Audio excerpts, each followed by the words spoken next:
Halo guys and girls, para investor dimanapun kalian berada. Selamat datang di channel saya, MZ Finance. Dan saat ini saya ingin membahas mengenai pasar modal dan produk-produknya. Pasar modal. Pasar modal sebenarnya versi simpelnya itu adalah pasar. Pasar adalah suatu tempat perdagangan di mana pastinya ada pembeli dan ada penjual untuk bertransaksi. Kemudian modal. Modal adalah suatu alat investasi ataupun biasa kita sebut dengan efek, di mana jangka waktu untuk investasinya itu lebih dari 1 tahun. Nah, dengan demikian, pasar modal singkatnya ya kita sebut dengan tempat perdagangan efek. Nah, kalau dia menurut Undang-Undang Nomor 8 Tahun 1995, pasar modal adalah suatu pihak yang menyediakan dan menyelenggarakan sistem serta mempertemukan penawaran jual dan beli efek. Jadi tugas pasar modal menurut undang-undang ini ada dua, yaitu menyediakan dan menyelenggarakan sistem sekaligus mempertemukan penawaran jual dan beli efek atau penjual dan pembeli efek. Kemudian kita membahas produk pasar modal. Di antaranya ada saham, dan turunan dari saham ada rights dan warrant. Kemudian ada saham preferen, obligasi, serta reksadana. Saham.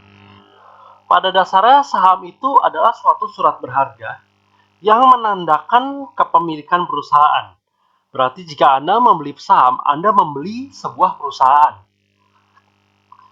Dan tentu saja surat berharga ini mempunyai value, mempunyai nilai yang dapat diperjualbelikan. Dan tentu saja dapat diperdagangkan di bursa.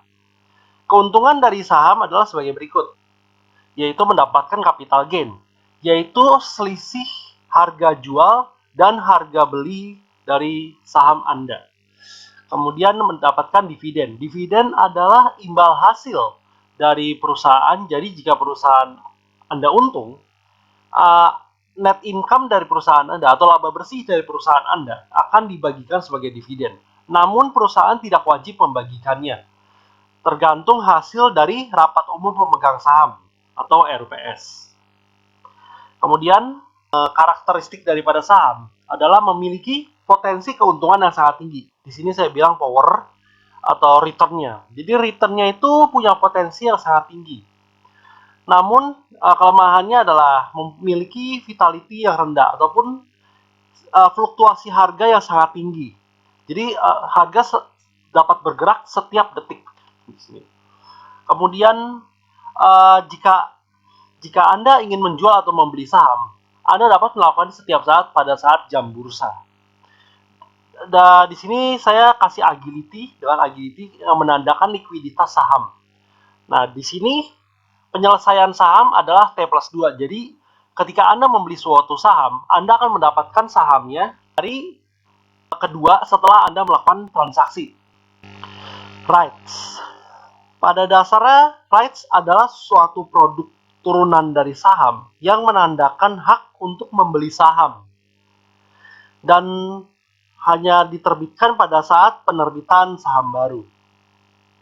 Dan mempunyai value tentu saja, namun masa berlakunya hanya sekitar 7 hari saja. Setelah itu, rights dianggap hangus. Dan transaksi rights hanya bisa dilakukan secara OTC ataupun secara nego.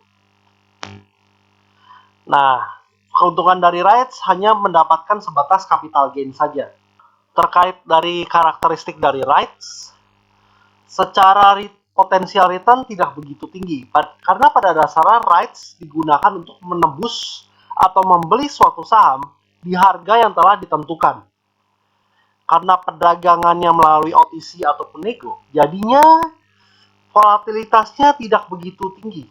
Atau di sini sebagai vitality harganya tidak terlalu berfluktuasi. Tentu saja karena hanya melalui OTC ataupun nego, likuiditasnya menjadi sangat tidak liquid. Warrant. Pada dasarnya warrant itu sama dengan right, yaitu suatu hak untuk membeli saham, di mana dia diterbitkan pada saat IPO ataupun pada saat penerbitan saham baru atau right issue. Dan tentu saja warrant mempunyai value hingga masa berlakunya habis. Namun masa berlaku habisnya ini cukup panjang, ada yang setahun, bahkan ada yang 2 tahun, 3 tahun, bahkan ada juga yang 5 tahun. Dan warrant diperdagangkan di bursa seperti layaknya saham.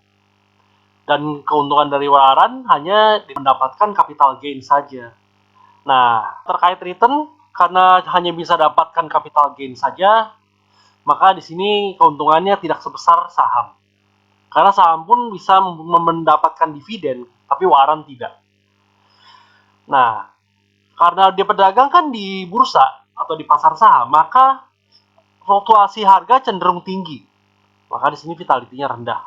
Dan sama seperti saham, perdagangan warrant itu sangat liquid karena dapat diperdagangkan di bursa. Namun, karena mempunyai masa berlaku, makanya saya menilai likuiditas warrant itu lebih rendah dibandingkan dengan saham biasa. Saham preferen. Pada dasarnya saham preferen itu sama seperti saham biasa, yaitu surat berharga yang menandakan kepemilikan perusahaan. Tetapi saham preferen itu mempunyai hak-hak istimewa yang tidak dimiliki oleh saham biasa. Nanti di slide-slide akhir kita akan bahas terkait perbedaan saham preferen dengan saham biasa. Dan tentu saja saham preferen mempunyai value. Namun sangat jarang diperdagangkan di bursa. Kenapa?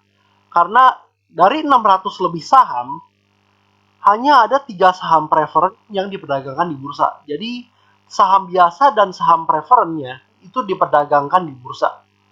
Nah, selain itu saham preferen itu kurang terkenal di Indonesia, jadinya sangat jarang diperdagangkan. Nah, tetapi dari segi keuntungan, dia sama seperti saham biasa mempunyai 2, yaitu pertama capital gain, dan yang kedua adalah dividen. Dan dividennya ini wajib diberikan kepada pemegang sahamnya.